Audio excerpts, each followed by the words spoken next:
Good evening, everyone. Hereby I call agenda review meeting of Nacogdoches ISD Board of Trustees to order. Let the record show that the quorum is present and notice of this meeting was posted according to state law.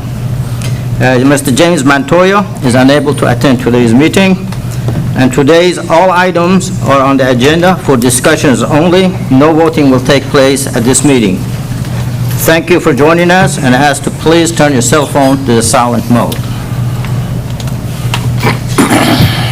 At this time, we are in a public comment, and we have not received any request to address the board. However, if anyone interested to address the board in the future, the instructions are posted with the notice of the meeting. Quickly, we move to consent agenda. This portion of meeting, we will discuss items from the consent agenda. No action will take on these items. We start with the board meeting minutes. Board, anybody have any question concerning board meeting minutes? If not, we move on to the business office report, and Ms. Lisa Barbary. Good afternoon, President Neriman, board members, Dr. Trujillo. So I would like to begin with the budget amendments, which you'll find on page 27. Our first budget amendment affects the Student Nutrition Fund. We're increasing Function 35 to pay for freezers and electrical work at various sites for $185,000. We're taking this from fund balance.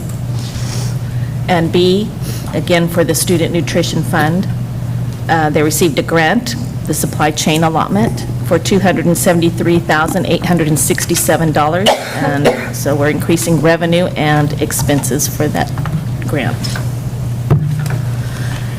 Item C, budget funds received for athletic facility use and associated expenses for $3,503, increasing revenue and expense. Item D, budget funds received from insurance for vehicle repairs. So we are increasing our revenue, $4,452, as well as the transportation expense for the same amount. Item E, budget funds received from insurance for Chromebook damages, increasing revenue and expense for $1,007. Item F, budget donated funds for $12,500, increasing revenue and extracurricular activities. Item G, this is a normal end-of-year adjustment for TRS on behalf. It affects revenue and expense for various functions. So it's a net gain or loss, affecting revenue for $297,253, same amount for expense.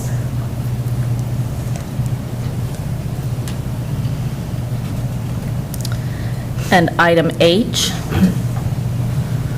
pull funds from fund balance to purchase Chromeboxes and Dell laptops, $111,389.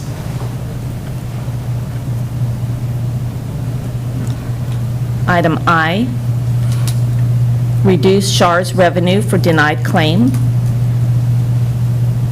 We're shoring that up with an increase in investment earnings and decreasing expenditures as well. So we're looking at a loss of $698,000. We're increasing the investment income by $428,000.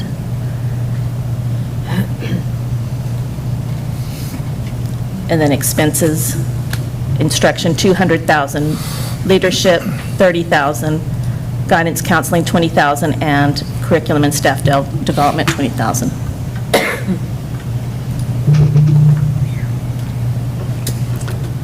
That concludes the budget amendments. Do you have any questions on the budget amendments? I don't. Board, any questions? I have one question, just learning to read these. For the gift and bequest, Yes. that's the same amount of dollars. It's not like going in twice, it's just showing us where it goes? Yes, so it's Okay. revenue coming in and then putting it so we can buy things. Thank you. Next, Ms. Barber, we have donation over $2,500. Yes, you'll find that on page 36. Athletics received a donation of $12,500 from the Dragon Athletic Football Booster Club to purchase merchandise from BS Sports for Athletics, as well as CTE received a donation of a Toyota Prius 2005 from Heinz and Julie Gaylord for the CTE automotive program. Thank you. Next, we'll move to investment report. So on the investment report, you'll find that on page 38. And this month, we received $215,887.77 in investment income. Okay, Ms. Barber, I believe we are in the third phase of ESSER, Yes, we are. and where are we with this money? Where are we with that? Well, I mean, every penny is spoken for, Right. and we're on track to spend all the funds by the end of the grant. Okay. I mean, is that what you're asking? In other words, are they already delegated? Or- Yes, yes, they Okay. are. Okay, Yes. okay, thank you. Coach Farshid, in that question, we have dedicated funds to personnel. Is that what you're asking as well? Yes, sir. So with dedicated staff with personnel, can we speak to that as well? Or you can delegate it to the different departments? On personnel, how much are, Yeah. well, we're spending over $2 million on personnel. On Mr. Whitaker, total. personnel-wise, how many numbers are we talking about, teacher-wise? Or support staff? Good evening, Board of Trustees, President Irmon, Superintendent Dr. Trujillo. So overall, we are looking at, we have 40 positions that are currently tied up right now with ESSER-funded positions. And those are across campus-wide as well as district-level positions. And some communication that we've done, President Farshid and Board, goes directly to these personnel individuals because these are federal funds that are no longer being carried. Mr. Whitaker, can you speak to that a little bit?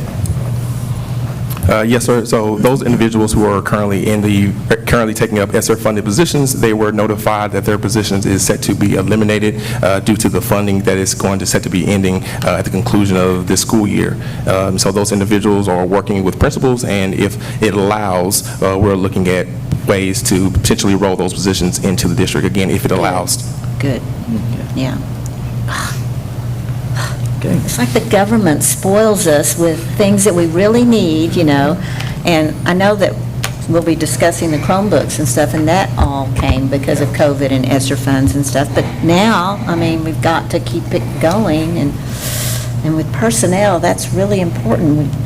It's not like it's been a surplus, it's been very needed. I don't see how we can do without. And I want to be fair, to the fact that Mr. Montoya is not here, but I also know that is also very dear to many of the board members that are up here and understand that are social workers. The 100%, we have one at every campus. They're funded through ESSER funds as well. So as we're looking at the priorities that this board puts before us, we want to make sure to evaluate that request that the board may be asking us for. But remember, early on, 2 years ago, when we first started talking about this, you know the statement I shared with all of us? We can have anything we want, we just can't have everything. And so what we are going to do to prioritize to some of this. So, Mr. Martin, can you share with some of the folks? I know we have ESSER positions that are out there throughout. Yes, sir. We've got quite a few ESSER positions, but another thing that the state has put on us that everybody needs to be aware of is that a new qualification for our technology teachers on our campuses. Every campus or at least every teacher that teaches technology now has to be a certified teacher and have an endorsement from technology. So that's a new one that we're going to have to look at and budget for our elementaries and our secondary campuses. With that being said, it's, if you've been in the classroom for 15 years, 20 years, and we come to you and you say you need to have an endorsement with technology, that's probably not going to happen. You're probably not going to go back and take the classes and the courses to get it, that you can train them. They provide us a module to train the folks. I believe we have one campus, Reggae, that has a fully certified teacher in technology. And that's the model that they're looking for. So as we're looking at this, and it's a good point, Mr. Martin, thank you for bringing this up, is we got things that we would like to have, and they're important to us. I'm using examples of social workers, but then we have mandated expectations from the state that says we have to have a technology teacher or the training to develop our teachers, and the teachers already have a tremendous on there, so this is an add-on to the teachers to say, by the way, on top of everything else you're doing, you also need to be endorsed in technology and how you're integrating the technology. It's important because that's the direction that the state is moving for. All the assessments is online, it's virtual, and we're moving in that direction. So as we're having these conversations, we just need it as a point of record. Thank you, Coach, for bringing this up, President Fashid, because we are having this conversation with our folks that we have that are tied to ESSER. Mr. Tarvin works directly with social workers. Anything you want to add with regards to that? Thank you very much.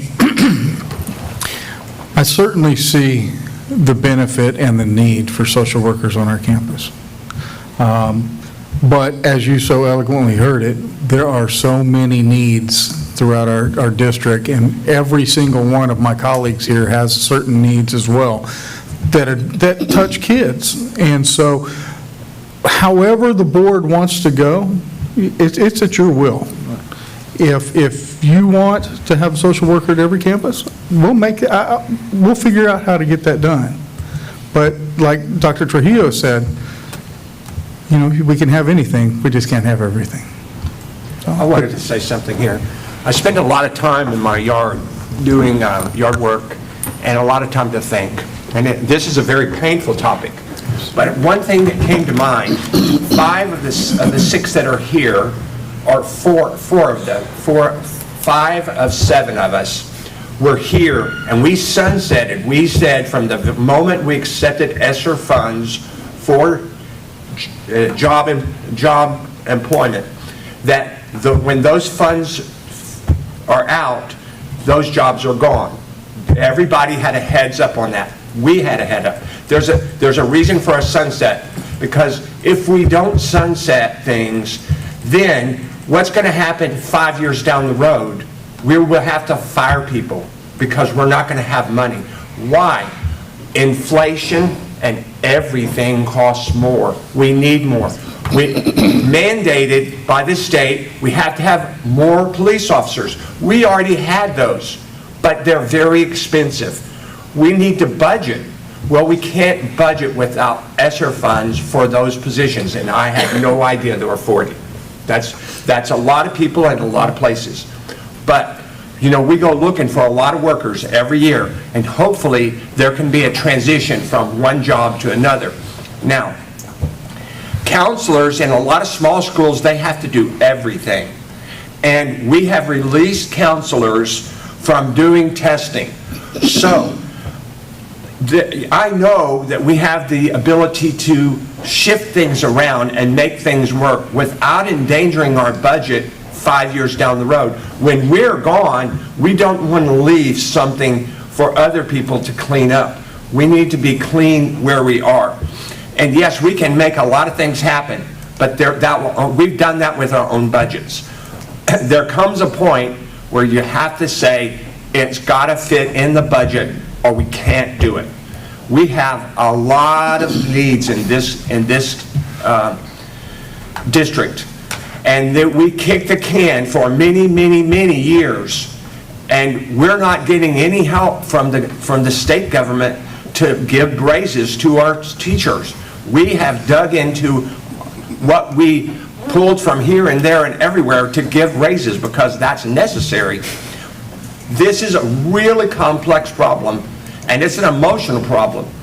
But we need to stay the course for our investment, for our future.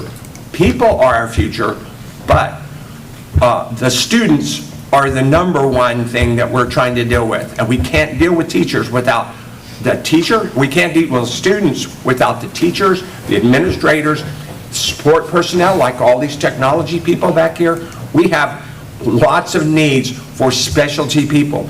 And that doesn't diminish any person that is on the ESSER.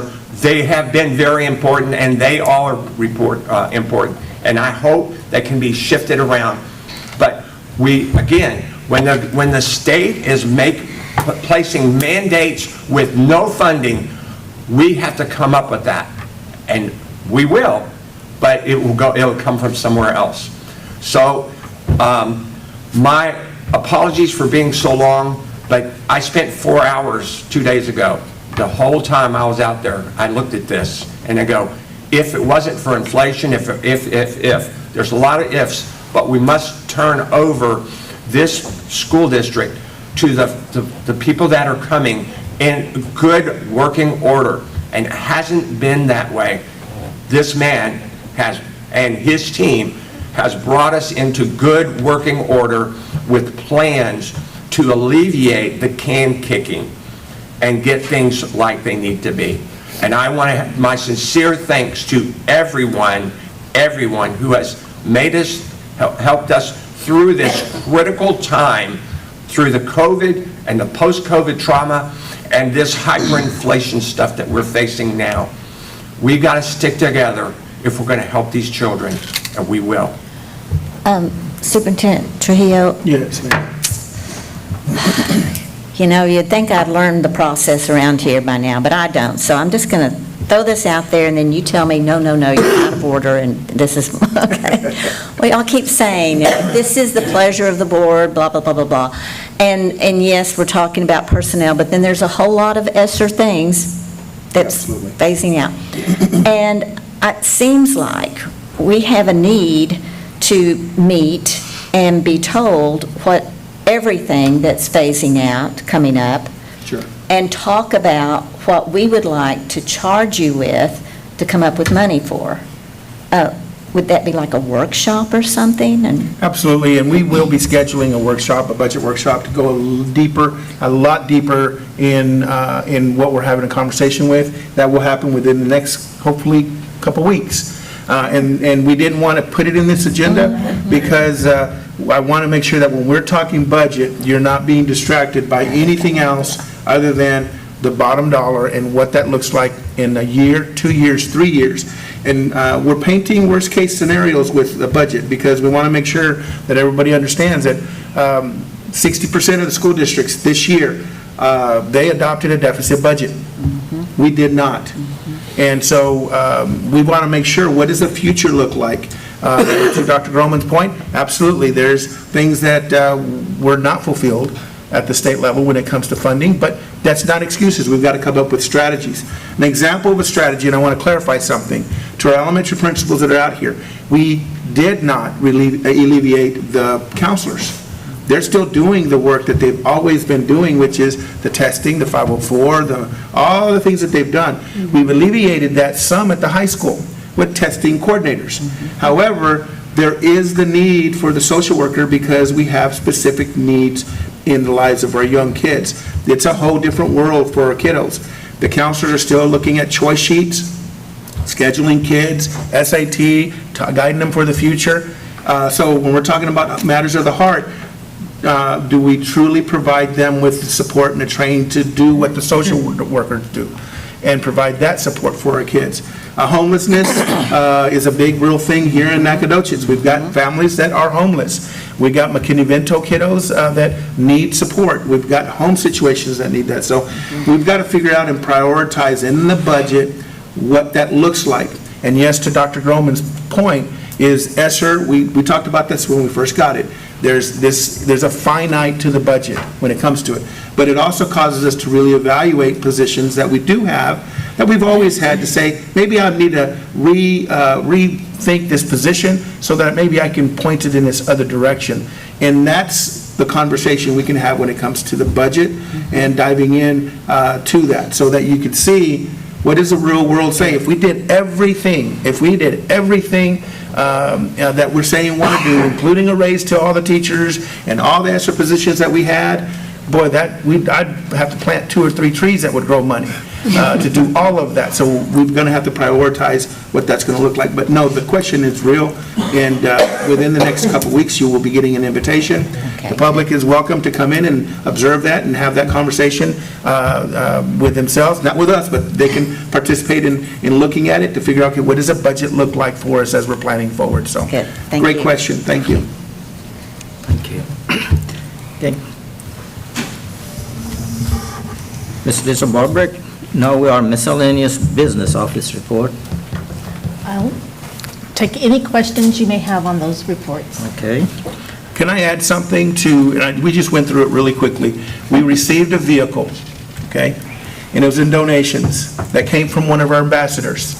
And I'm going to tell you, I don't want this to skirt over that just getting that vehicle for our auto mechanics, it's a hybrid.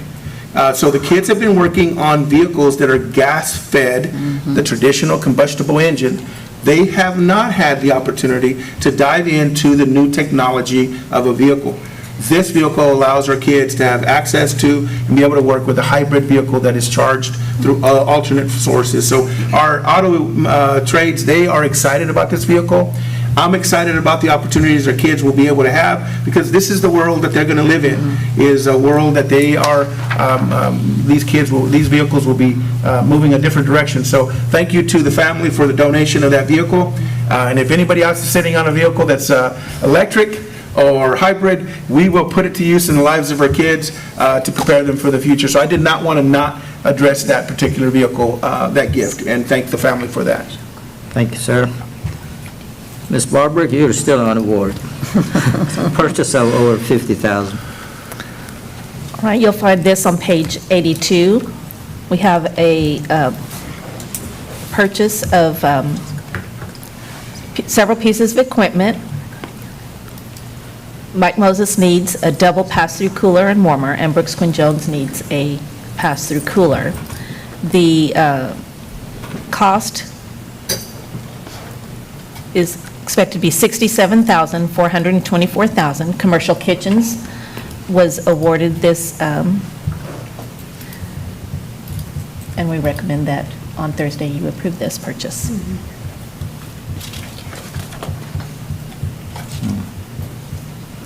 Any question, guys? Any question? Did we do C1? You know what, I think I missed one, yes, I did. That one is on page 80. Okay, sorry about that. That was No, not. thank you. This one is to purchase cafeteria tables to replace the ones at TGR campus. The budget impact will be $49,074.72 to come from the Child Nutrition Fund, and then $12,914.40 to come from ESSER 3 funds. Again, there's an example of where we have delegated those ESSER funds, for a total of $61,989.12 to be purchased from Educators Depot.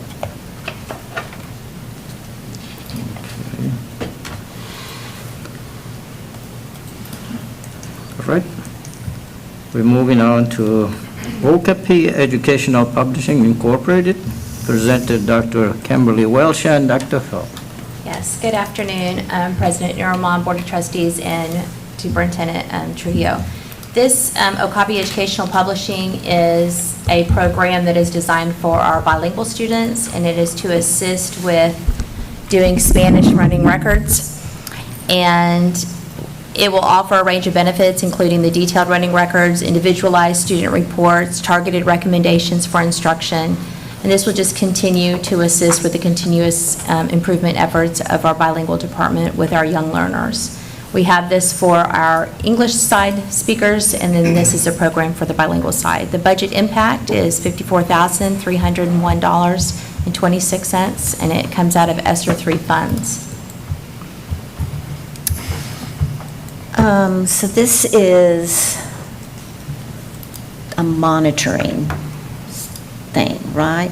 To help then the teachers to know how to use their curriculum for the individual student. And so it's not a testing, No, it's not it a is- curriculum, it's just a monitoring. Yes, it's an Okay. instructional tool to help teachers understand the needs of each student, to understand the different strategies that might be needed and the behaviors that students do while reading, to be Yes. able to adjust their instruction. And goes, and actually pinpoints down to the individual student. Absolutely, yes. It's an individual, one-on-one record-keeping system with running records. High schoolers don't use this.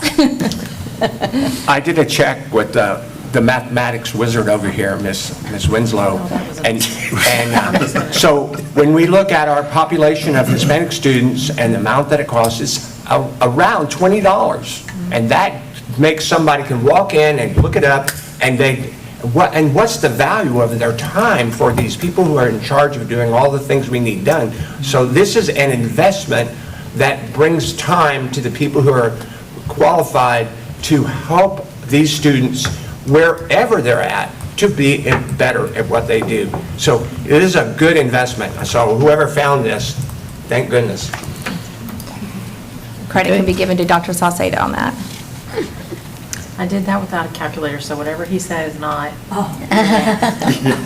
Actually, not to listen. Okay, good. Okay, next is a Cornerstone Interior Incorporated, Dr. Hill and Dr. Welsh again. Okay, well, what we have here are several different quotes. Reagan Grisby has been working with our principals to try to encumber some of the remaining ESSER funds, and one of the areas that had been identified as needing some improvement was student furniture. And so she worked with the principals closely to look at what were the particular needs for students on each of our campuses.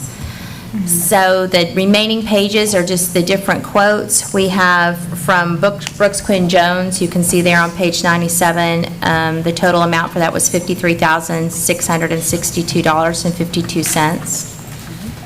And then Mike Moses identified their needs on page 100, and theirs came to $88,146.62. And then and she's identified all of the different pieces of furniture. And then the quote for Reggae on page 102, their identified needs came to $35,875.38. And then TJR on page 104, $75,345.61. McMichael Middle School on page 108 for $28,087.27. Nacogdoches High School on page 111 for $49,004.34.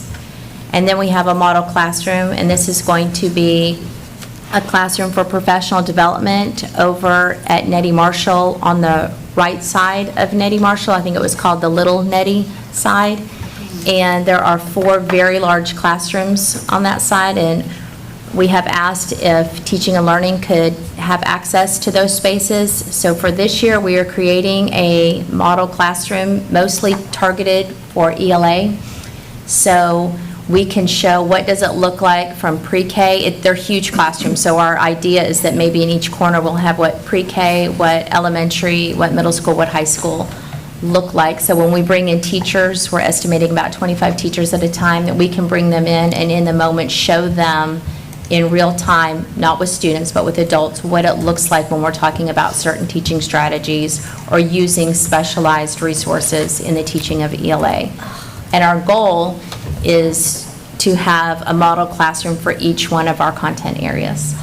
And so for right now, we have identified our student furniture needs, since it's not going to have students, we're just having small pieces of furniture, of $12,747.20. Excellent. I'm so happy, but thank you for choosing ELA first. But, we complain, yeah, that's probably the right word, that we have way too many new, inexperienced teachers, and we're learning that they're not as prepared as perhaps teachers were in the past. Either that or, it's a whole new world. And the university hadn't caught up with that yet. So I'm so glad that this will be an opportunity to help them, for us to kind of close that gap, and maybe very we'll have excited about fewer first-year teachers go, oh, my word, no way, I'm leaving, and going into psychiatry or something. It's one thing to see it in professional development, and it's another Oh, to watch it It is. unfold in front of you, and for you Yes. to be able to have your hands on and do it yourself. That is exciting. President Fashid and Board, one of the things that, and the principals that are here, especially at the elementary level, can tell you, a lot of times, it's your practices, your procedures, your routines, the flow in a classroom, the movement of kids in a classroom. These model classrooms are not going to show you the way, they're going to show you a way of establishing routines, procedures, maybe how kids are turning in things, how their movement is going out, even the simple fact of going to the restroom, because this facility did house students. So these model classrooms is a great way that teaching and learning actually gets into a classroom without displacing any teachers in the district, where these classrooms are designed based on the best practices and research when it comes to it. So I'm excited that you're excited. I'm also excited that these two ladies have done a tremendous job. All I did was say, hey, do y'all want this space? And whew, boy, they went at it. And it's exciting to see what this opportunity is going to provide for our teachers as staff development, and an opportunity for them to see what a model classroom looks like for routines and procedures. I promise you, any one of these principals can tell you, when we're having issues in a classroom, it's probably going to be routines and procedures are not set in stone. So we're going to show them a way, not the way, of doing things, and that's all we have, is a way to do it, and then they can put their own touch to it later on when they feel more comfortable. So we're excited about what this will bring for our kids. Yes, ma'am. And I'd like to just add that our purpose of this is not to add any additional labor or anything on facilities or custodial. We have taken on the responsibility of anything that needs to be done in that building, with cleaning, with painting, with anything that needs to happen. And we are not requesting any technology. We are going vintage, and we want teachers to understand what it means to teach with books and with the craft and the art of teaching, without the network and the hardwiring and the YouTube videos. And so that is our goal. And this is going to help whole classroom management, which is a very big problem, but you get this taken care of, and then the rest. Can I share something personal real quick? Okay. I have a 13-year-old granddaughter who wrote me an essay recently on the importance of education, and she did this whole paragraph on how important it is to have a teacher in the classroom that loves their subject and has control of the environment. And so that the whole environment, and then she was giving examples and stuff like that, and then she reads it to me, and she goes, Spicy, now, is this right? Because I'm saying that this is the recipe for success. And I went, right on, and so she's already, through experience, she knows the difference between walking into a classroom that is under control, and the teacher has some skills here that they've been taught, they know how to. Yeah. Oh, okay. Thank you very much, though. Dr. Well, how soon are these going to be delivered? Our goal is to have it ready to go when school opens in the fall. We will be working tirelessly on it this summer. And does it require to discard some of the items we have? Absolutely. My philosophy is we are not going to be in the business of hoarding. I have been so surprised. I've been so surprised that we find an empty space, we move in, and we keep it for just in case. And what's exciting is when you open up a space, how we can use it in a different way. All you have to do is, I believe it's Belgium. Oh, Okay? yes. Belgium was packed with stuff. Now you go by Belgium, and it warms my heart. You can go by there in the evening, and you can see 20 cars parked in front. And I was asking myself, what are those 20 cars doing? It's little kids. in the community, partnering with the city to play basketball. They're in there learning, and they're playing how to play games with each other, and it's a gym that's supposed to be used like that.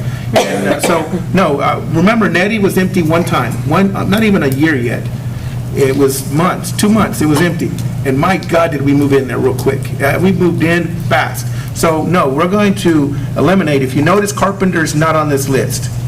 We took care of Carpenter with the construction. What we have is other buildings that need the attention when it comes to what the kids are using as tools. And ESSER is a blessing. So we will, I'm trying to see if she's in here somewhere. Yep, she's right there. Reagan has done a marvelous job of working with our principals and our campuses to make sure that we do not send a penny back when it comes to ESSER funds. So it has been a blessing for us. So no, to your question, we are not going to be, we're not emotionally attached to any piece of furniture that we have, and it'll go away, hopefully. So I say hopefully, because it finds a way to stay in the district. Okay, thank you. Now we're going to Mr. Martin, CDWG Staff Chromebooks. Mr. Michael Martin, Deputy Superintendent. Thank you, President Normand, members of the board, Dr. Trujillo. It pleasures me to stand in front of the board today to talk about several purchases that we're recommending your approval for. But before we begin looking at each one of those individual purchases, we'd like to give you an overview of how we got to this point, how we made the decisions that we're recommending to you guys today, and also the very important folks that were involved in all of this process. So if it pleases the board, I would like, and Superintendent, I would like to go ahead and bring up Ms. Kirsten Morris. She's got a presentation prepared for you today. Okay.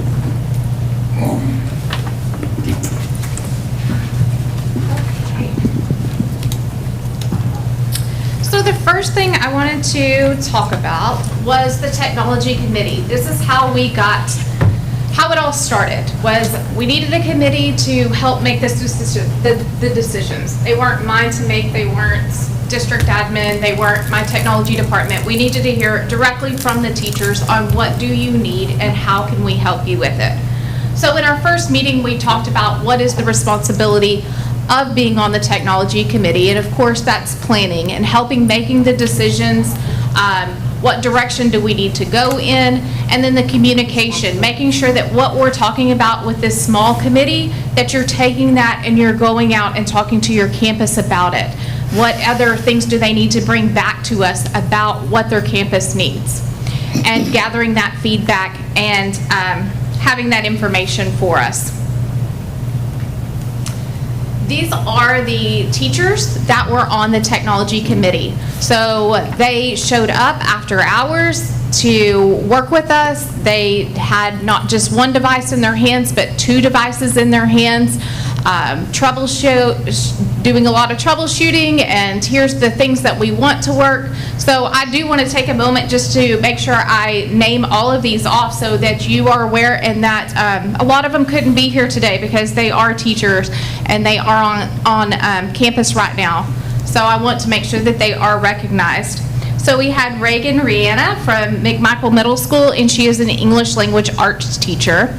Brittany Combs at McMichael, she's an 8th grade math teacher.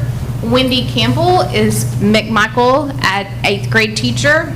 Haley Hall, McMichael teacher and coach. Ariana Lister is NHS Social Studies. Christopher Knowlton, NHS 11th grade. James Nicholas, NHS Foreign Language. Dawn Pierce, NHS English 12th grade. Sonia Soltz, an NHS librarian. Sarah Garza, Reggae Math 5th grade. Pearl Taboda, TJR 5th grade. Stephanie Rosella, Reggae 3rd grade. Kaylee Greer, Mike Moses 3rd grade. Lisbeth Montoya, BQJ 3rd grade. Jason Ray, NHS Science. Adrian Gutierrez, CTE coordinator. Lindsay Taylor, Carpenter Library. Ashley Lumbley, BQJ 3rd grade. And Colleen Williamson, Carpenter Kindergarten. So they were all wonderful to give us our input. Principal Zemanek is also on our list. Yes, he also, we kind of threw him in a little bit later, and I was going to talk about his role that he played to help us with our Chromebook decision. So we appreciate those teachers for helping us with our decision-making process. I also want to include our technology department. I did include them in all of our technology meetings. I wanted them to hear that here's what our teachers need, here's what our teachers are saying. And sometimes, you know, they were great to let the teachers know, here's some of the things why we can't do some of the things you're asking, or let's try to find a solution together. So they were wonderful in assisting with all of that as we went along. And most of them are right back here if y'all want to stand. I have our digital learning mobile device and our Absolute technology.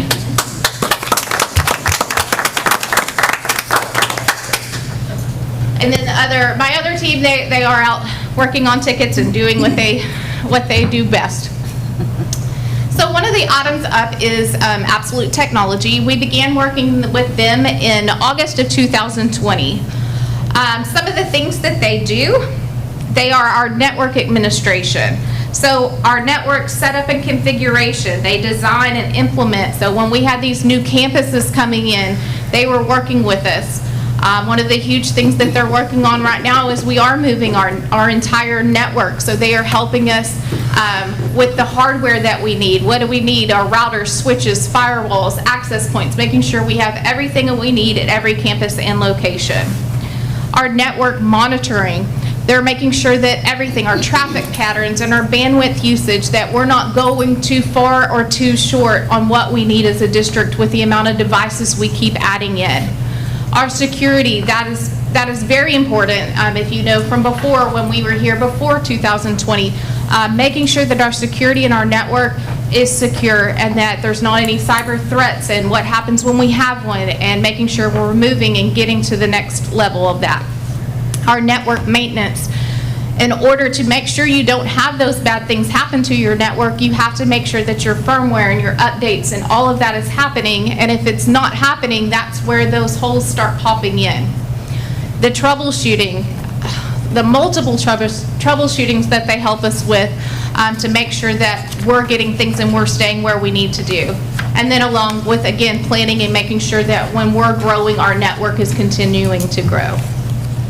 They also are our server administration. So it's kind of the same thing with our servers. We have to make sure that those are installed and they are set up and we have a right amount of usage that we're using for all of our servers.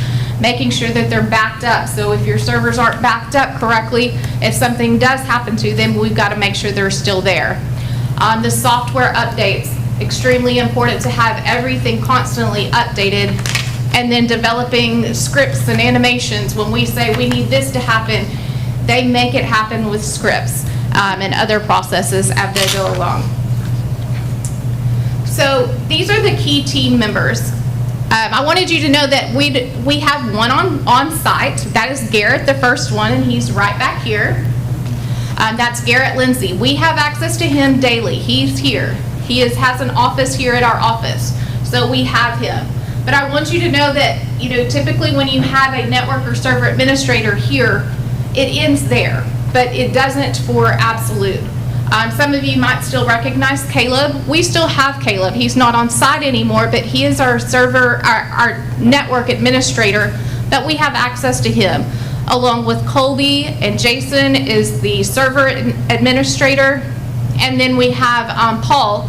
Paul is networking, so when we have a cable that we can't get to, he will make sure if it's a camera really up high and we don't have a ladder that goes that high, they come and they help us. So then there's 30 other technicians and specialists on staff.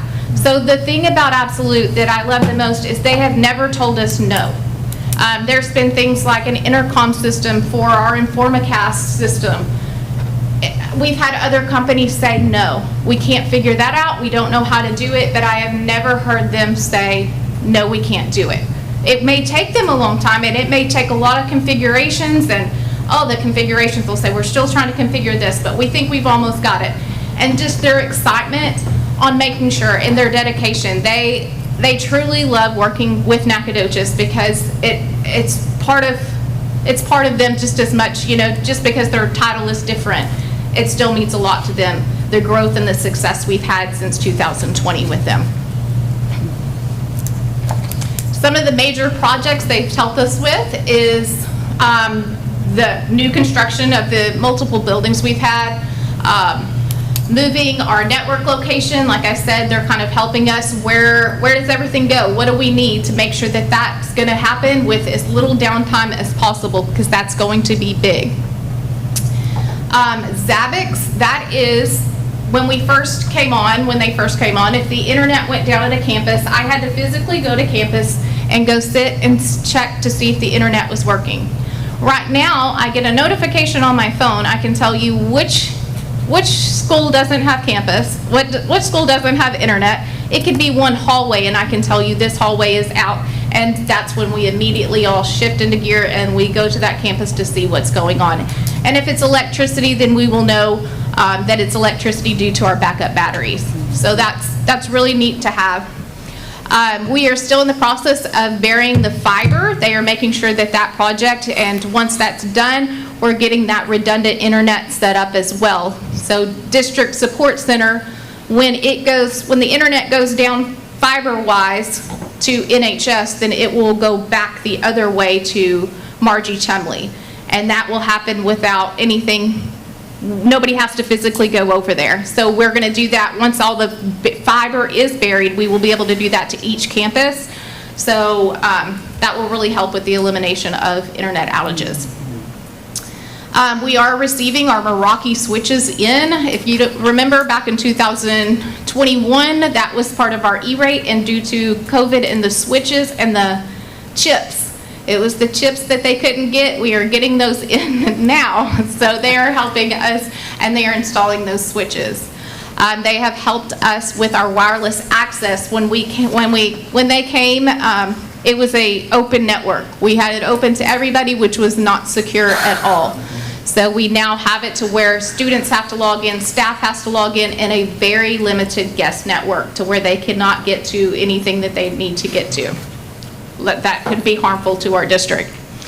I talked about the redundant internet, our UPS battery maintenance. When I came, the batteries were constantly shutting down because they weren't maintenance correctly. So we have that working. I'm going to show you pictures of our network closet cleanup. We did, as of 2 years ago, we only had one internet provider, and it was offering us a 2 gig. We now have AT&T as a 10 gig as well. So when AT&T goes down, it automatically switches to Consolidated, and it's happened maybe 2 or 3 times this year, and nobody has noticed. So that's what we like. They have helped us get Informacast, that's our emergency alert system, up and going by putting it on our phones, our intercoms, and our groups. And they got us back fully operational in 2020 after we had the ransomware attack. So there were still things that we needed help with. So those are some of the major things that they've helped us with. Some of the cool things about Absolute is their response time to a network outage or disruption is usually less than 5 minutes. Like I said, with that Zabbix, we get it, and they are usually on site by then. In the last 12 months, NISD has experienced less than 90 minutes of a district-wide outage. So that's very successful compared to what we were before.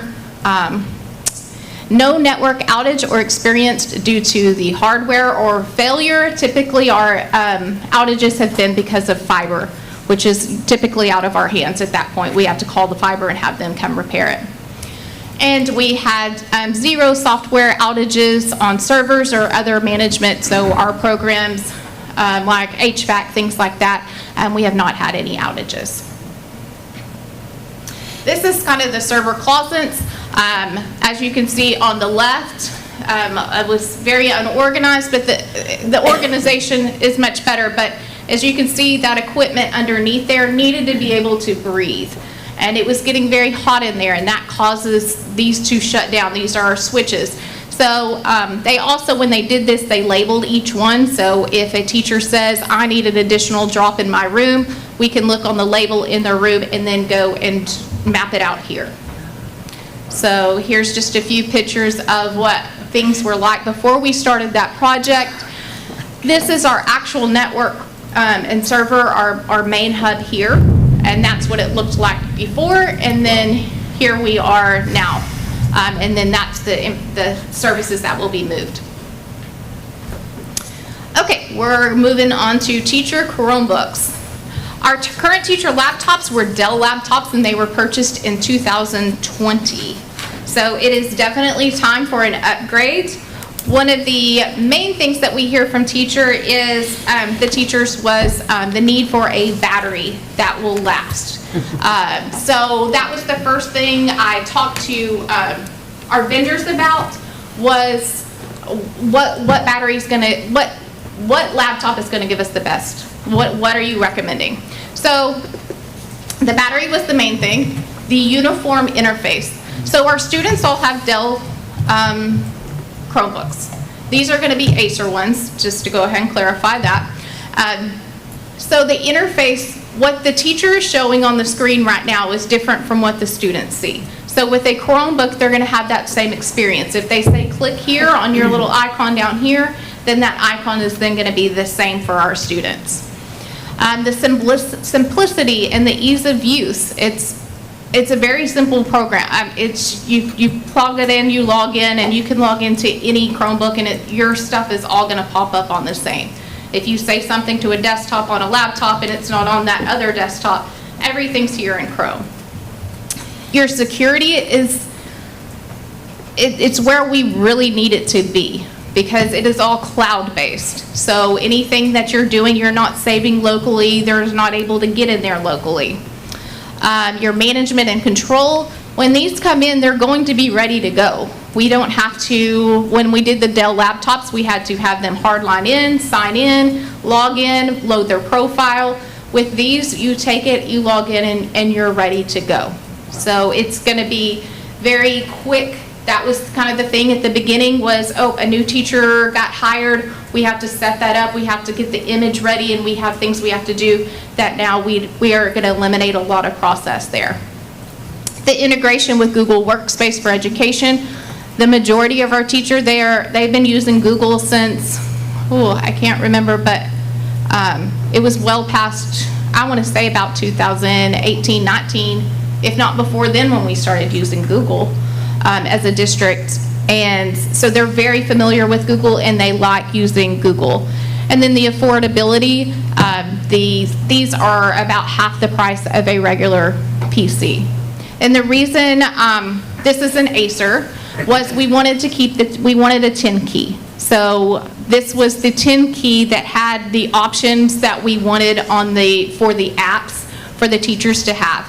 I have one sitting over here that I can show y'all later on, but this is what we had, about 3 different ones that we had shipped to us, and this was the one that the teachers liked the most, and this was the one we purchased. So the decision-making process was we discussed with the vendors and other districts, what kind of laptops are y'all using? It's time for us to replace. We talked to the technology committee about, what do y'all want? What do you need in your classroom?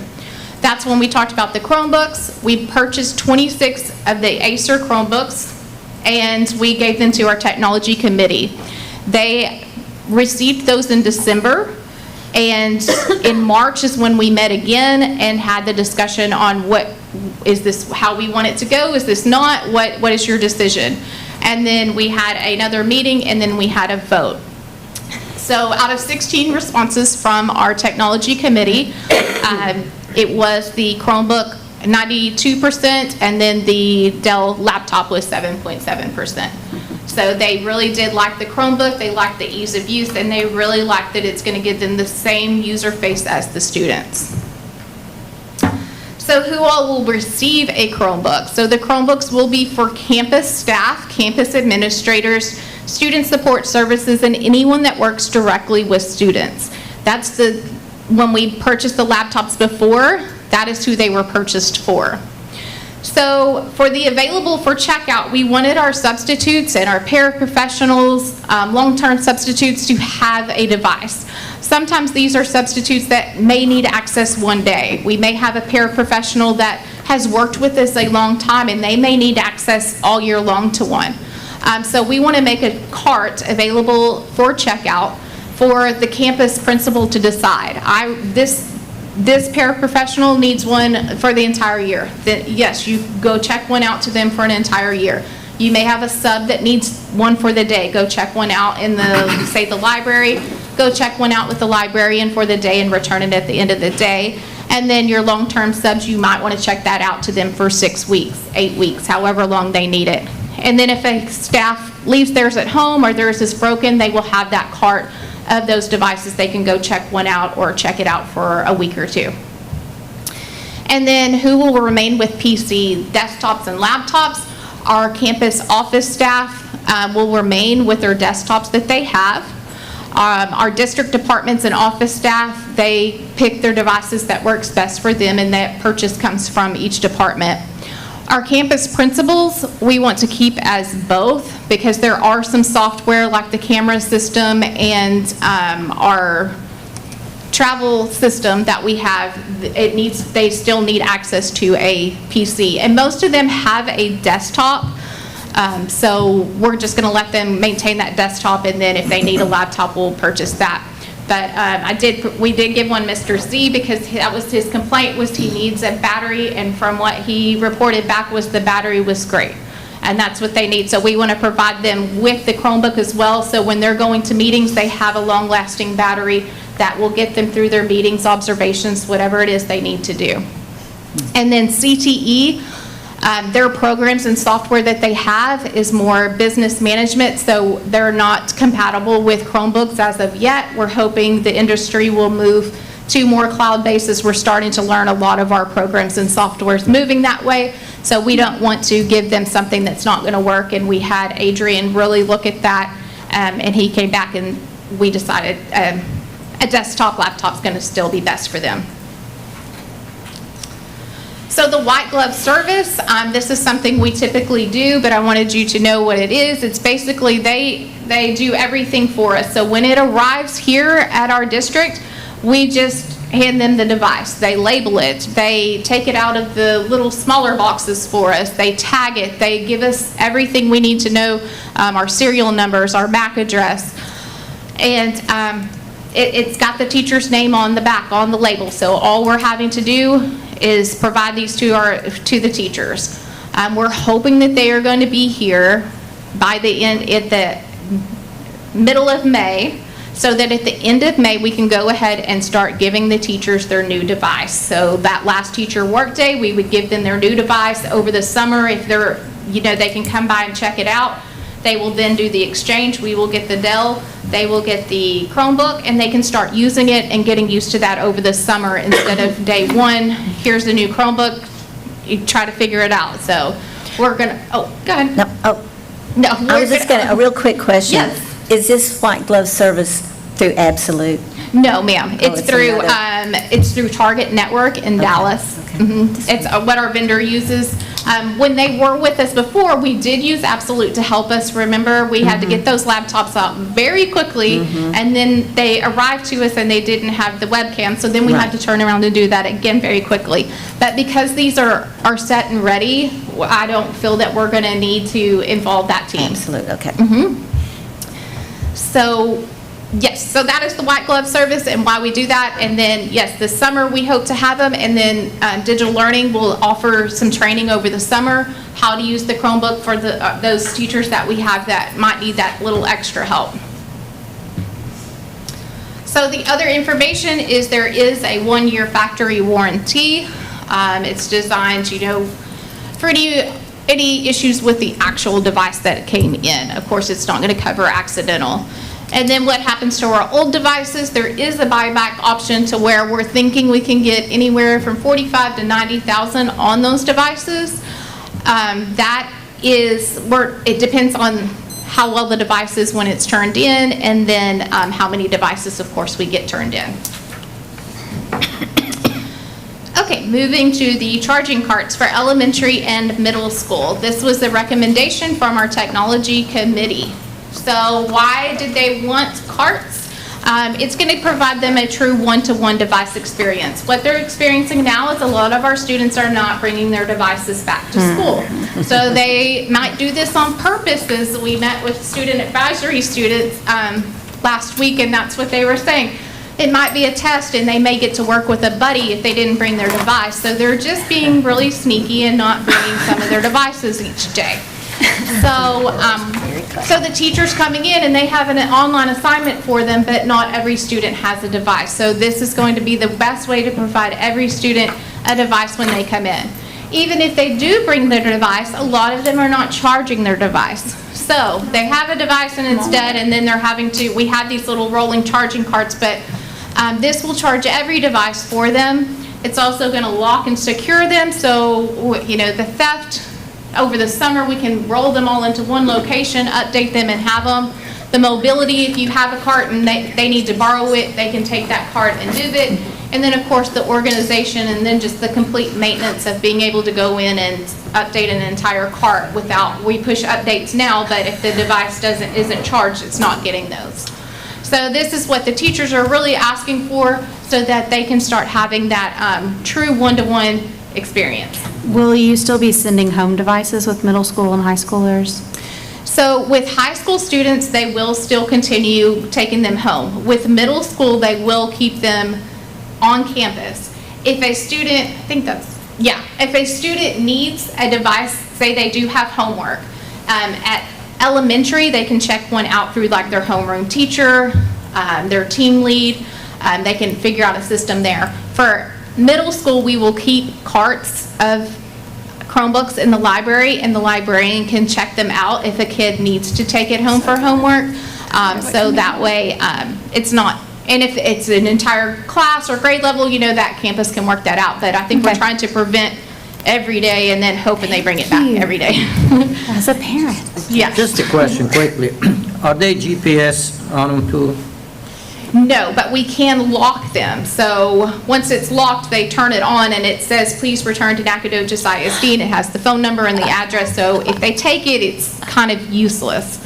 And then we can see the last IP address that was used on that device. And then most of the time, it's usually that device is dead and under a bed somewhere, and nobody knows where to find it. But typically, we get them back. Once we lock them over the summer and they all see that lock screen, they all think they're taking a device with them and that we won't ever know, but then they realize it's just a dead device. So, the carts that we are ordering will arrive pre-wired to help streamline our process. I don't know if you've ever known anybody that says, to cart a cord a cart, and you know, everybody's just like, oh, because it will take hours to do per cart. So these will arrive ready to go.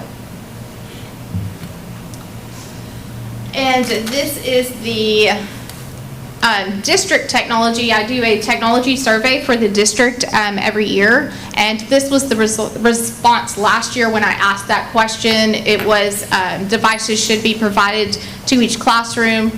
Device carts should be provided, and 83% said, and then the other 16%, and that was mainly high school, that it's kind of a little hard to decide because so many students at high school do use their device for homework. So taking that option away from them, but most of our middle and elementary definitely agreed that they should go in the classroom. The other item that the teachers were hoping to receive is a Chromebox. So these go and attach to our flat panels. Our Gen 1 Avers were purchased in 2018, and we purchased 2010 of them for the BQJ, McMichael, Mike Moses, Regate, and TJR. So we looked at the price of a new cart, and you're looking at about a new flat panel, and you're looking at about $2,000 per flat panel. And the flat panels, they work. They don't need to be replaced. It's the software of it, the updates. It's just it's kind of like your iPhones. Eventually, it just you need the new, because it's not going to update. So what these Chrome boxes will do, they're $335.72, and it's just a small little box that will attach to the back of the flat panel or to the bottom of the flat panel, and it's going to give them the exact experience as their Chromebook. It is basically putting a Chromebook on their flat panel. So we discussed with vendors the options, how can we upgrade the flat panels, and we purchased 10 of the Chromebox devices for the technology committee members to test, and we met back with them and they loved them. So it was an easy solution to what the problem is with our outdated flat panels. We are also asking for student Chromebooks. Since we're going one-to-one with those carts, the amount of students that we have versus the amount of devices needed per cart was a little bit more, so that was the difference of 417 devices, and then of course we need some for spares and for the larger classes. So that's where those numbers came in for the 500 student Chromebooks that we need. And then I emailed to the technology committee to let them know that the things on their list are being addressed and that they are looked at, and these were some of the responses that I received back. Thanks for allowing us to make these choices together. It really shows the strength of our district when we put this kind of attention to the needs of our staff and students. So happy to see that technology is seen as a priority in our district. I think things are moving forward for NISD. Yes, this is amazing. Happy to be a part of a committee that gets what students and teachers need. This is great news. This will benefit our students and their learning. So I wanted you to know that our teachers do appreciate, and we appreciate everything. I noticed that it said for student Chromebooks, second grade through eighth, So my question is, those younger ones, are we still giving them Apple iPads? Yes, and they will then go, pre-K already has little tubs. They don't need a full class set, so they do tubs, and that will be the same for kindergarten. Feels that they could just do a tub and then one cart for them to check out, and then first grade will have their own individual cart of iPads. Okay. In fact, one of the things that we're trying to also do with the technology is, when you look at this, is when she says true one-to-one, and we have a charging station that's in a classroom. Right now, when we issue the device, correct me if I'm wrong, we issue it to a student. That student takes it home, forgets it, leaves it there, whatever it may happen. That means that the teacher cannot issue that device to that student until the device is turned in. So when we have a mobile group of kids and they're moving from one building to another, you can literally have a classroom of kids that maybe 3 or 4 kids don't have their devices because they're waiting for a device to be turned in over at another campus, and then somebody from this marvelous group of folks back here have to stack up those computers and deliver it to the new site. And then we put it in the hands of the kid. So that we're talking days that are able to do this. But if we go with a mobile cart and the kids have their Chromebooks, the teacher has a cart in the room that has 30 machines, I'm using that as a number, and the kids come in, their device is in that cart. There's no more movement of devices. We operate sometimes as if we're a large organization, and we have all this time that they can move devices around, and they've got other things they've got to do. So we're going to work much more efficient in the devices that we have by providing those devices for our kids, so the devices are there. And it's intentional. The highest rate of repair needed is middle school. And so this will help us alleviate that cost with that middle school group of kids. So I just wanted to make sure to share with the board the thought would be gone behind some of that. I don't need to know this because I know it's in the weeds. I'm just curious, though. I'm sure you figured this out. Now, it makes perfect sense that high school doesn't do this because, the students are all over and changing. So you've got some plan so that a middle school child can have their device stored for the night in one classroom, and that's their first class the next period, and then they have it throughout the day, and they go back? They will every teacher will have their own cart, so for that class period, you would come in, use the device in your room, and then they would leave that class. So they don't have their own device? Right, but they have a account they can sign into. Yes, So because even of when the they great get to the next cloud. Okay, class, gotcha. they're still in their own account. Okay, yeah. I am a middle That's the- school parent who is glad the computers are not coming home. Yeah, these kids are, they're used to things we're not, like they live in the cloud.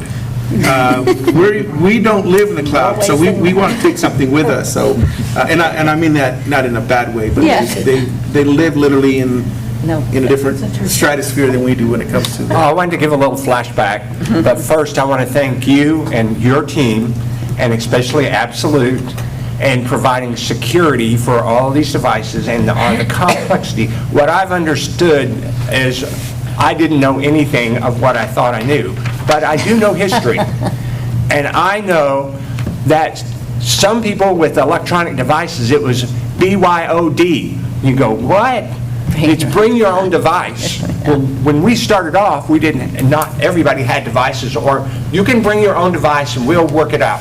And it got real complex, and we got nabbed for the security hold. But now, when I was at my TASB training, the rich school districts, they were one-to-one because they had the money. We started off in the path of trying to get some of the, but it was really expensive. And then, where did we come up with money to get devices for everybody? ESSER funds. ESSER funds, yeah. And there are other people that bought them right before ESSER funds, but they weren't reimbursed. We hit the thing right out of the park of getting, and we are a true, there's a difference between saying you're one-to-one, because I've said that a long time, but now we're a true one-to-one, and we have, I think, I don't know if I want to use the word evolved, but we're to a level that we're going to manage this, and like, oh, you have to go to the library to get that, and then come back here, and then you have to take it back, and that's wasted learning time.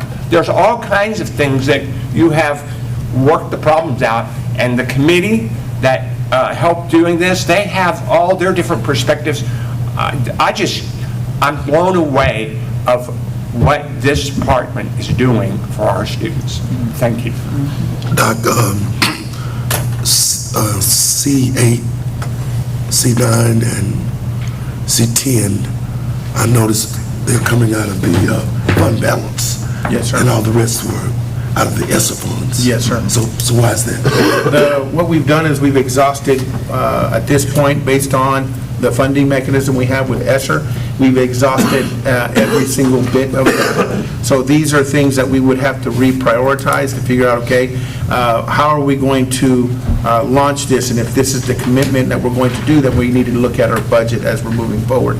However, if we get, for instance, the Chromebooks for the teachers, if we replace the flat panels, which honestly, we need to replace flat panels if we're going to have all Promethean boards. We have two kinds of boards, and I'm taking a roundabout way to explain this. We're giving them the Chromebooks, but if we don't get them Chromeboxes, the Chromebooks will not allow them to do the things on that device that some of the teachers have. And I believe we have about 250 flat panels in the district, and that's about what we're looking at is the Chromebook. So to get that, that's what we're asking is we make a commitment to get them the Chromebooks. There are other pieces that they must have, or else they're going to be lined up here next year at the podium saying, hey, you gave us these devices, but they're no good to us because we can't teach in the classroom. So the infinite wisdom is how can we provide this we've done our due diligence of leaving fund balance alone and not going there with a lot of things that ESSER's allowed us to do. And all I'm asking is for the board to take a look at this and consider these items here, which is the charging, the charging cards are coming out of there. The laptop computers, that is G3C8, right? Right. That one is for the actual CTE teachers. That's 40,000. Yeah, the CTE teachers, everyone else is getting their Chromebooks, but we have technologies that are in the lathe, or they're in architecture, or they're in all different CTE departments, that those devices are aged out as well. Some of those devices need to be replaced. Can we wait till next year? Yes, possibly. And if we did wait for next year's budget as we're moving forward, then we're giving devices to them once the school year begins, and then we're having to recalibrate the whole system all over again. This is getting the devices in the hands of these teachers before the next academic school year comes. Absolute is a big one. During spring break, can you speak to the fact who, we got a call from Homeland Security? Who was it? Secret Service called us during the break and said you've had an intrusion on your camp, in your district. We immediately got in there and found out that Absolute was already on top of it.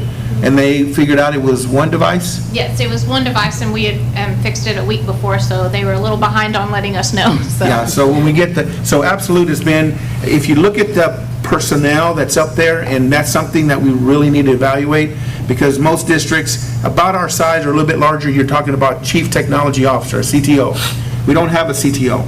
But you also have the support. This young man that's with us, that's working from Absolute, is a dynamic resource, but with him comes a team of folks that can provide the support. And if you take the salary of just those individuals that are up there, we've got to think differently when it comes to technology, because in Nacogdoches, can we get the skill set of what the Metroplex has with the arsenal of the team that we have? And we've got a great group of guys back there that provide the support for our teachers.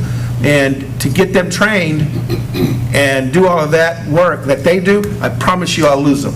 I'll lose them to another organization that will pay them a lot more money for the skill set that they have, and they're worth every dime that we provide. So that's why we're talking about Absolute as we're moving forward to provide, to see what that looks like. Now, next year, as we're moving forward, I am not making a commitment, long-term commitment, that we're going to say fund balance is paying for this. We've got to figure out if what are we going to do, how are we going to reprioritize as we're moving forward for our devices, because ESSER provided this.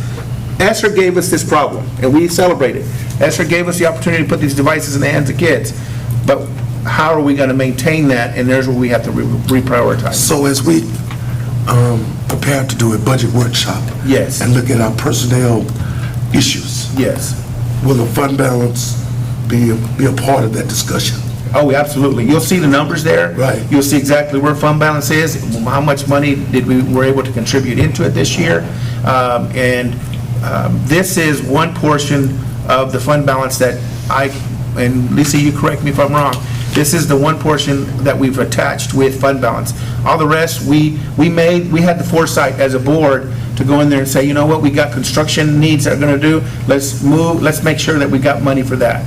So there's not anything else that's tapping into the fund balance that's going to deplete what we're looking at, other than these items that we have here that we're making a recommendation. And maybe personnel? Well, we want to avoid personnel when it comes to fund balance, because if you make a commitment for fund balance for personnel, that's a reoccurring expense as we're looking forward. And we want to make sure that we keep the percentage that the state requires us to have, and have not just that, but we want to have the operations of what that may look like in 3 years for us, so. Can I say? Yes. We are constantly monitoring the ESSER funds, and so, for instance, we may not hire somebody that was supposed to be paid from ESSER funds, that frees up those funds, and then we turn around and we allocate it elsewhere. And so that's part of what we are doing with these, this Chromebook purchases, is we were able to find ESSER funds to pay for part of the purchase. One thing I wanted to say here is, I look at this as an investment. When we were transgressed against electronically, it cost us a lot of money and a lot of time, and we had a complete breakdown of learning and continuity in our learning. What is the cost of that for those children? So when we look at the large part of this, it comes in the Absolute, who has protected us so well and solved so many of our problems and smoothed out our what's working for our teachers and our students and our administrators. So I don't look at this, even though it comes from fund balance, this is not, we're doing this all the time. This is what can we do to maintain our continuity and connect this year with the next year before we can figure it out in the budget workshop. So the fact that we need to get CTE staying on top, so we can be staying on top in CTE, and that Chromebox to convert, basically it's a oh, that's the little boxes that you get from Apple. Yeah, Or the Apple TV, Roku. yeah. And it's basically a Roku that changes the language. So it makes that, I remember when we bought all those big boards, and I thought, holy cow, that's a lot of money. And it was, and it is. And someday, we're going to have to look at replacing those. But today, we're just talking about this and making the investment. This investment is for our children and our teachers and everybody else that works helping our teachers. So thank you so much for getting this worked out. Okay, President Newman, if there are no more questions for Ms. Morris, I'll go ahead and complete our presentation, if it's okay with you. All right. Thank you. Yes, sir. If I may direct the board's attention to page 116 in your board book. I'll just run through the purchases that we are recommending. And the first one is administration proposes to purchase 740 Chromebooks intended for the use by our staff. We're proposing to pay for these from our ESSER 3 funds, and the total for that would be $402,560. Our next one is our student Chromebooks. Administration is proposing that we purchase 500 Chromebooks computers for the educational needs of our students. We plan to take that out of ESSER funding as well. The budget amount is $198,400. Our next one deals with charging carts. Administration is proposing to purchase device carts for the purpose of safeguarding and charging our electronic devices for the elementary and middle school campuses.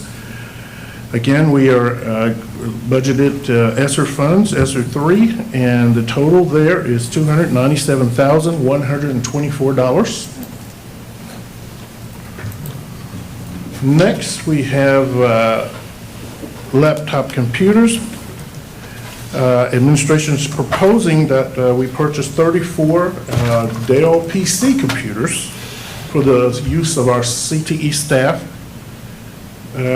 We are proposing to purchase this out of fund balance. The amount is $40,087.36. We have another recommendation. We are recommending that the board approve the purchase of 210 Chromebox devices to modernize outdated flat panel software. We are proposing to purchase this out of fund balance. The amount is $71,301.20. And last but not least, this purchase would be for Absolute Technology Unlimited support to provide network server and administration. We are recommending that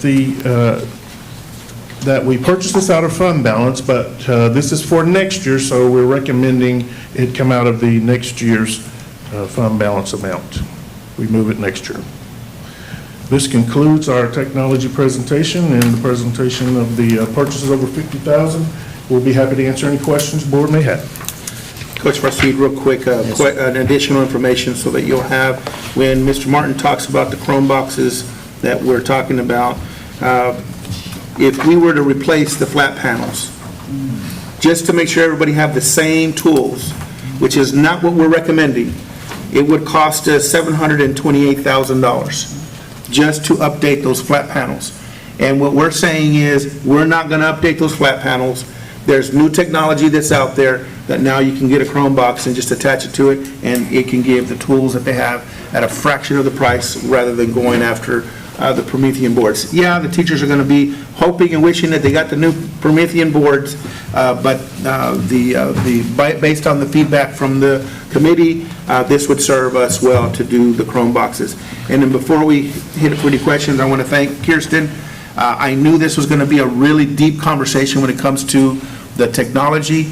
I wanted to make sure and ensure that whatever commitments we're making as a district, we've input from our staff, input from the classrooms, from technology itself, so that we have a fully informed discussion about what we're doing, why we're doing it, and the proposal with regards to the funding mechanism that's there. Because to Reverend's point, absolutely, there's a portion of this that is not coming out, it's coming out of the fund balance, but every piece of it is part of the COG, so that when we hit the year running next year, it's in place early enough. We're in March, so hopefully we'll get these all in place, launched, teachers are ready to go for the next academic school year and working forward. So with that, I'll kick it right back to you, Mr. Martin, so. Thank you, Dr. Trujillo, President Nuremon, Board. I'd also like to thank Ms. Morris and the Technology Department, our digital learning folks, as well as our Technology Committee. I had the privilege of attending a couple of those meetings, and they got pretty down and deep in conversation. So again, I want to thank you guys for a job well done. And that concludes. Thank you, President. Thank you.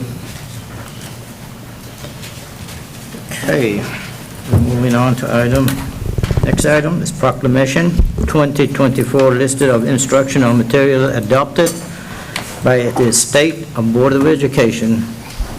Dr. Hill and Ms. Welsh. Thank you, President Nuremon, Board of Trustees, Superintendent Trujillo. I would like to ask Dr. Jolynn Corley, our Executive Director of Teaching and Learning, to come to the podium to present this item. Good afternoon. We're seeking approval of Proclamation 2024 List of Instructional Materials as adopted by the State Board of Education. This proclamation includes vendors for K-12 science, career technology and education, K-8 technology applications, and personal financial literacy. By approving the proclamation list, the entire list that was approved by the SBOE, it allows our administrators and teachers the flexibility to select the vendor that meets the needs of their classrooms. Also, it's going to be helpful because in the next 8 years, when these resources are due for renewal again, it's hard for us to predict the ebbs and flows in education or what we might encounter. So by approving the entire list from the SBOE, we're reserving that capability. Okay, folks, any other question? Can we place that on the consent agenda? It is on It consent is. agenda. Okay. Okay, thank you, ma'am. Next, certification of provision of instructional material 2024-2025, again presented Dr. Hill and Dr. Welch. Thank you, President Nuremon. I would like for Dr. Corley to talk to you all about this as well. Thank you, Dr. Hill. The next thing I would like to present to the board is an agenda item that's also related to instructional materials. This is our annual approval and submission.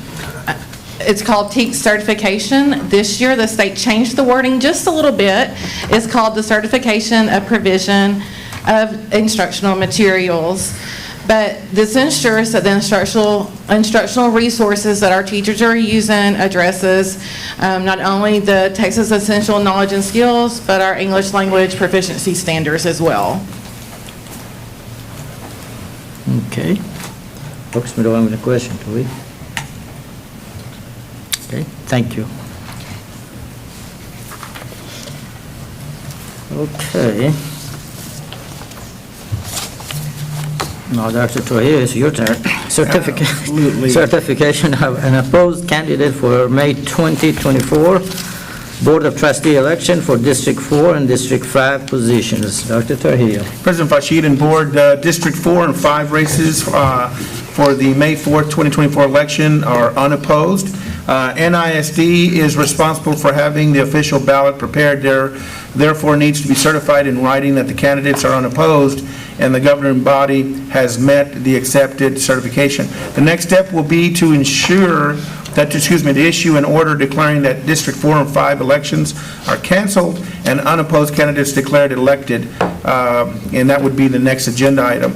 The copy of that order will be posted on election day at the polling location. So the recommendation to the board is to approve the certification of unopposed District 4 and 5 candidates for the May 4th, 2024 Board of Trustees election. Yes, So that means we won't have to pay for an election. that's correct. Yes, sir. Okay, and the next one is consideration of engagement with the Wilf and Henderson. Please. Once again, District 4 and 5 positions for the May 4th, 2024 election are unopposed. To cancel an election, the governing body must first receive and approve a certification of unopposed candidates, which was the previous agenda item. And the board, this time, what we're recommending is to issue and approve an order of cancellation for the May 4th, 2024 Board of Trustee election for District 4 and District 5, and declare the unopposed candidates, T.C. Groman and Mindy Winslow, as elected. Congratulations. That's kind of weird. Okay. Next, we're going to consideration of engagement with the Wilf Henderson P.C. Thank you, Board. Once again, President Fashid and Board, this is one of the items that we're evaluating. First, we did send out a survey to all the staff regarding their need from us, and overwhelmingly, it was teacher salaries. It was salaries and information that we have. We are at the tail end of our study with TASB, with regards to the staffing survey that they put together. We would be getting that in its final format pretty soon, and we'll be able to share that to the board. With that, we always have an audit. We get an audit, our auditor comes in, they give us some good information with regards to what we're doing. However, this is a different kind of audit. This audit here, what I'm calling for, would be with Wilf and Henderson PC to perform an efficiency audit. And this efficiency audit is the purpose of reviewing the efficiency and to investigate the operations of the school district and examine all physical management, the efficiency and its efficiency, and the utilization of our resources in order to seek voter approval if the need were to arise to adapt the tax rate with regards for maintenance operations or district in an election held for that purpose. That the Board of Trustees shall conduct an efficiency audit prior to holding an election. This would be next year, in looking at the possibility that we don't have any relief from the state with regards to teacher salaries. If we have pennies sitting at the table still, it's our obligation as a school district to maximize those before the state says, you know what, go to your community, go to your voters, maximize your pennies that you have. We want to get this information from the efficiency audit to let them know, okay, what do those pennies look like and how can they be used to touch the lives of our educators? And that would send a loud message to all of our staff that staffing, salaries are important, and we're going to maximize this as much as we can. And they would be put in the hands of the voters in order to see what that would look like. So what I am seeking is your approval to send this engagement letter with Wilf and Henderson PC to come and provide the service for the school district. They will obviously come in and report their findings to this board, so you would be able to see in its fullness what exactly has been discovered. What would be the budget impact? I don't have a bit, do we have a number yet from them, Mr. Martin? Yes, sir, we do. Is it not on? Oh, we didn't put it on the next sheet. I didn't see one. $1,000 to $10,000 is what it says. There's a paragraph towards the Oh, is it in the? Yeah, I want to say it's 8 to 10, yeah. right around $12,000. Okay, so this year, they're estimating between 8 and 10. If the board waits, then the prices are going to go up after January, is what they've explained to us, to maybe 12 to 20,000 for the same services. That's incentive, isn't it? Yes, ma'am. And then you have another audit toward the end of the year, right? Yes, we have the full audit, yeah. Yeah. This is required, this is a required item now. It's an added step the state's put in, that if you're going to go to the voters for anything, you must have this audit. This audit is completely different than what the district typically does. They want to make sure that you have evaluated the efficiency and operations of the district so that you're not going in and asking for additional monies if the district is not in need for that at all, so.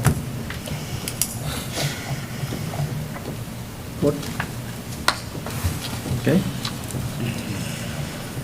Next is certifying the superintendent to the Region 7 ESC Regional Advisory Committee for 2024-2025. Again, Dr. Trujillo. Yes, Board, President Fashid and Board, the Regional Advisory Committee is comprised of just a few superintendents that are in Region 7. It's been a privilege to serve on that committee and continue to be a voice for Nacogdoches and for our school district, not just Nacogdoches, but our surrounding area of superintendents in our region. And their bylaws at Region 7 states that the Regional Advisory Committee members from local school must be approved by the local school boards and must certify that the board understands this prior to May 31st, 2024. So my request to the board is to certify that myself be a representative to Nacogdoches ISD to the Regional Advisory Committee for the 2024-2025 school year. Yes, sir. Thank you. We thank you for doing that. This shines well for our community, and it puts more work on your back. But we thank you for doing that, because then we have input at a higher level. And so thank you for your willingness to serve our students, our teachers, and everybody in our district and community in this position. And the region. Okay, we only have one discussion action agenda, which is a consideration of 22, The consent, yes, that'd be fine. okay. It's a consideration of the 2024-2025 and 2025-2026 school calendar. Mr. Tarvin was presenter, and he's not here at this time, and Mr. Martin will take care. Yes, sir. Thank you. Can I get a pause for just a second? I think the question was, Mr. Groman, do you want to ask your question to the president, the question you were asking? Well, are we going to put some of these on consent agenda? It's already on consent We're agenda. all, Yes, so far, it's all everything consent, is, yeah. Okay, I just wanted to make sure that Yes. you got any questions. My Yes, apologies. sir, no problem. Mr. President, members of the board, and Superintendent Trujillo, we have gotten together a committee to look at our calendars. The superintendent charged us with developing two calendars for the board's consideration for two separate school years. As you can see, the District of Innovation Committee met to establish the academic calendar for the 2024 and 25 school year and the 25-26 school year. After their review and their approval, they opted to submit the calendar to the District Advisory Committee, who then approved it for the board's consideration. If you'll take a look on pages 229, starting at 229, we've put in our board book the two proposed calendars for your consideration. We'll be happy to answer any questions you may have. I will add that I did see two board members at a couple of our committee meetings. Coach Nerman and Ms. Apt attended a couple of those meetings, and we were glad to have you there. Okay. Folks, do you all have any question? If you don't, can we put this on a consent agenda? Okay, it's on consent agenda. All right. At this time, the board will now conduct an executive closed session to discuss items posted on our agendas pursuant to the following provision of Texas Open Meeting Act and allowed by Texas Government Code Sections 551.071, 551.072, 551.074, and 551.129. No voting will take place in the closed meeting. Any actions the board wishes to take as the result of discussion in closed session will take place after the board reconvenes in open session. Time now is 1:39, and we should be in a board meeting for about 30 minutes or, Okay. come back, right around 2 o'clock. 2 o'clock.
The board is now reconvening in open session, and time is 2 p.m. Board members, are there any requests for future agenda items? If not, I seek motion for adjourn. I move that we adjourn. I second. All in favor indicate by saying aye. Aye. All opposed, same sign. We adjourn.